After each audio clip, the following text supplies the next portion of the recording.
وعليكم السلام ورحمة الله وبركاته. أنا أستغرب يعني من المسلمين أنهم عندما يريدون أن يدعون لشخص أو لفلان أو كذا يقول فلان ابن فلانة. هذا لا يصح، فالنسب يكون للأب وليس للأم. ويوم القيامة يدعى باسمه واسم أبيه وليس باسمه واسم أمه كما يظن البعض، فيدعى بأحب الأسماء إليه، هذا الذي يكون من أهل الإيمان. فلا أظن أنه يحب أن ينادى عليه باسم أمه يوم القيامة كما يظن البعض. فذلك أخت الكريمة لا تحتاجي لأن تقولي أريد أن أدعو لفلان ابن فلان ابن. أنت تدعين من؟ تدعين الله عز وجل علام الغيوب، فهو يعلم السر وأخفى.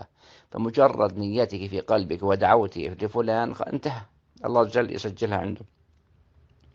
فلا تحتاج أن تذكر اسمه ولا اسم أبيه أيضا. اللهم اغفر لزوجي مثلا، وهكذا اللهم اغفر لوالدي، وقف فقط.